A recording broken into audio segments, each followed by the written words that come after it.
कि अब छपरा के जनता बतावता चाचा कि अब छपरा के जनता बतावता हमारी खेसारी भया बाया बता तू सब चाचा कुछ बोले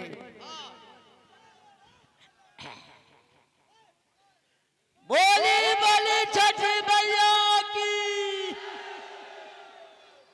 याद बालू भुलाइल खललू हाँ 2 नंबर हाँ 2 नंबर पर है लमटेरिया जल भी आई हमने के खानदानी पुरल का हो तो पुरल का भुलाए के नहीं थे बाबू एकरा के ध्यान करे लोगी नंबर याद रहे के चाहिए ठप्पा लागे तो वही जगह लागे तो जगह पर लागे ट्रेबल दी ट्रेबल होटल चल हमने पढ़ुआ आदमी है कॉलेज नहीं खे नॉलेज से रोवल के सामने खड़ा बानी बोटम जोन बालू तो 2 नंबर के धाका कच दे दबा देवे के बा अरे जहिया खेसारी के ए बाबू बना दे बोलो विधायक वो जिले से अपन क्षेत्र बन जाई लायक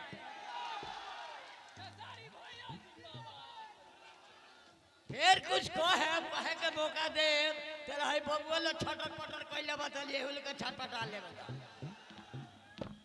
एक बार जोरदार ताली बजा के चाचा के लिए स्वागत कर दीजिए आदरणीय हम सबके गार्जियन खेसारी भैया के पिताजी मंगरू चाचा के लिए एक बार जोरदार ताली बजा के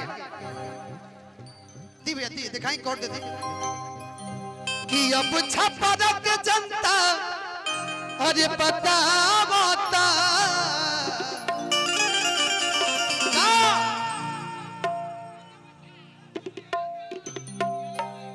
कि आज जेडी सरकार आवता लेकिन हम छपरा खाती कहब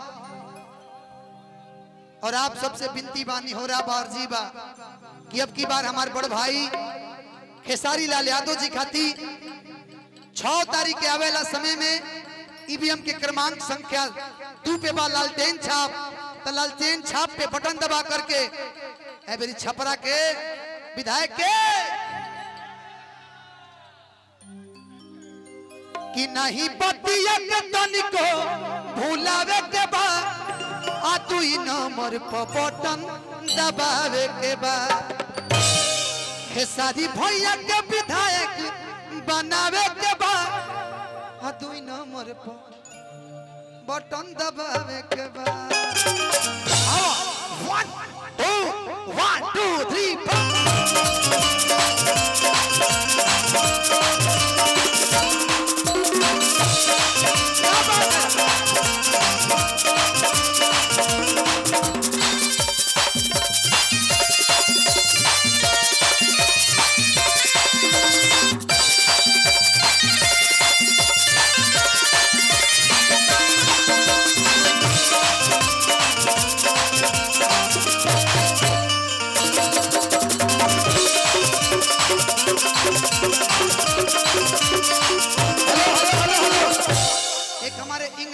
इधर हैं कहाँ हैं व्हाइट मैन किधर है अभी दिख रहे थे इधर आइए hello England man come here my dear come here come इधर आओ इधर लेके उनको लेके आ जाइए देखिए हमारे बीच में खेसारी जी के सपोर्टर में एक इंग्लैंड से हमारे भाई आए हैं उनको बुलाइए ना इधर आ जाइए please my dear come here अच्छा ठीक म्यूजिक से स्टार्ट 1 2 3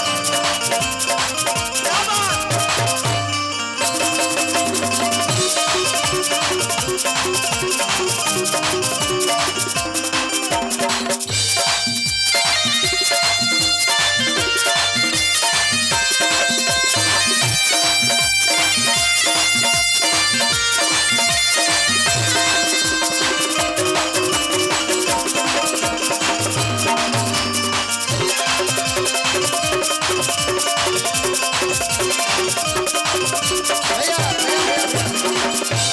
हृदय भैया के लिए एक बार जोरदार ताली। आदरणीय हम सबके खेसारी भैया के बड़े भाई जो पूरा परिवार का देख रेख यही करते हैं। गमछा हम ले ली कुछ देर खाती लेना थी अब भाई सब गमछा न तक काले कि अब छप्पर के जनता बतावाता, अब छप्पर के जनता बतावाता कि खेसारी भायावा आवता।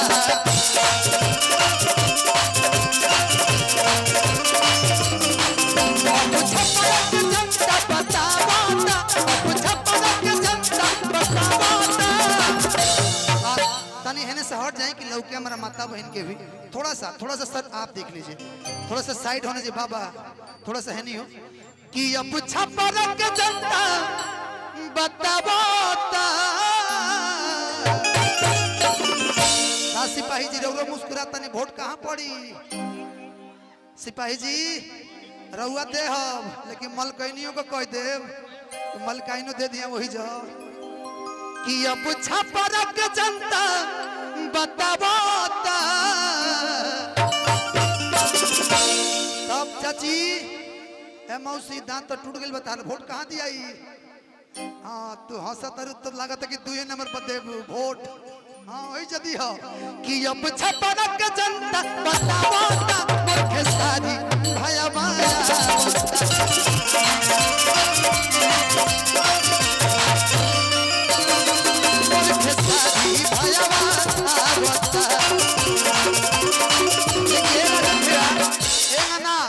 कि कहतारी घर में के पानी आए राजा जी, कहतारी घर में के पानी आए राजा जी।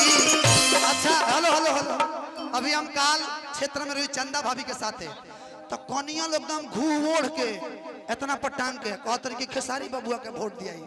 सबसे ज्यादा अगर केहू प्यार करे वाला बा जेंट्स से भी ज्यादा तब महिला खेसारी भैया के सच्चाई बा ना। पहले हम हमारे को दुकान रहे वो दुकानिया पर जब हम बैठी न तो आवे लोग खूब काट के कहे लोग तनी खेसारी बबुआ के तनी 20 गो वीडियो डालना दी तो कहां वोट पड़ी कि कहतारी घर में के पानी ए राजा जी, कहतारी घर में के पानी ए राजा जी।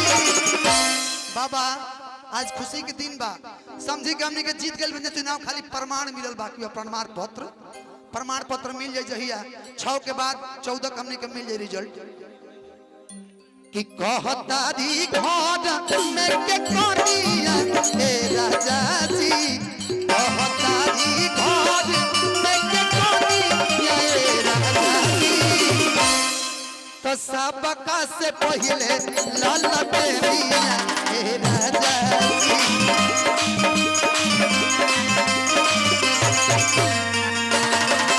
सबका से पहले लाल बेरिया ए राजा जी।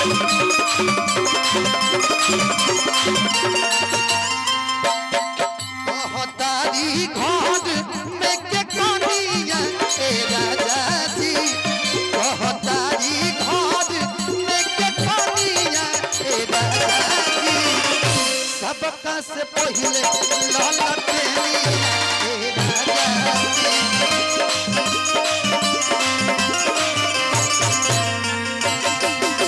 सबका से पहले लाल बेरिया ए राजा जी।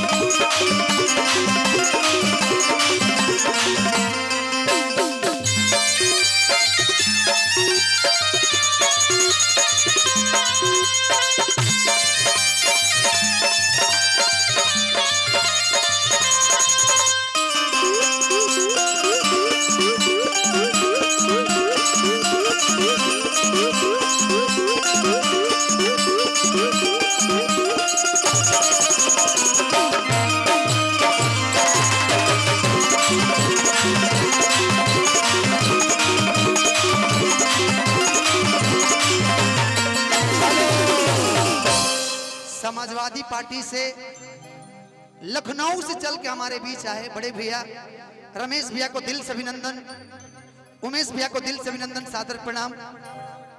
श्री राम भैया को भी दिल से प्रणाम। कि कहतारी घर में के कोनिया ए राजा जी,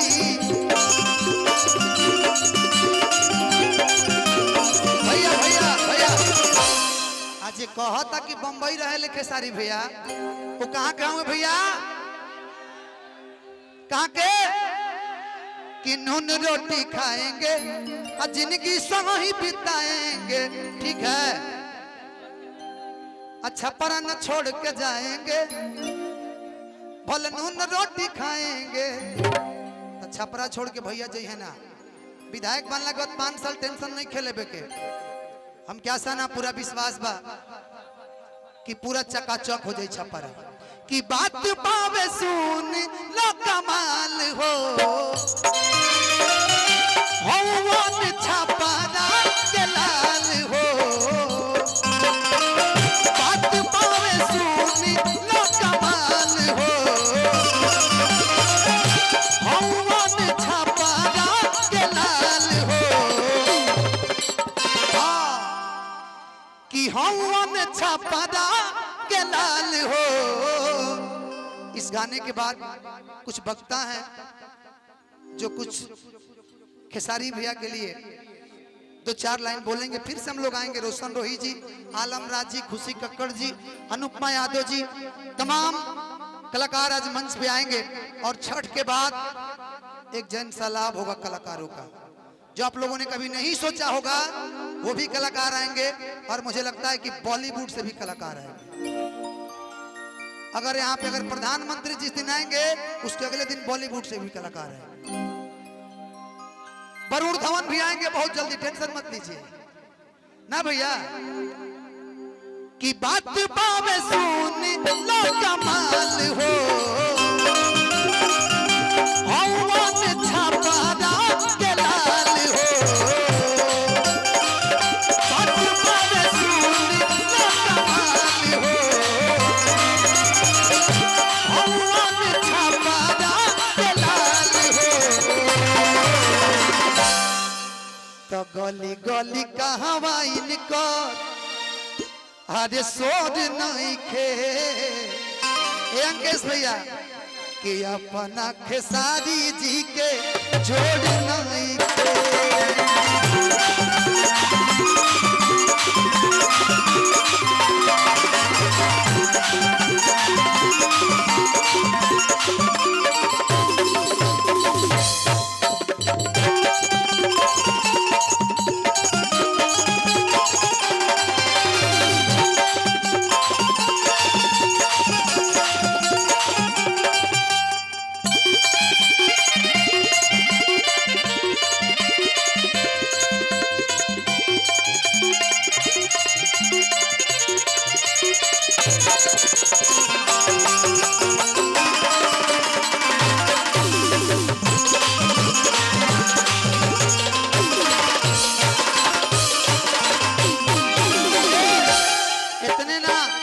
जितना भी आप सब छपरा में जाम देखो तनी सब हट जाई।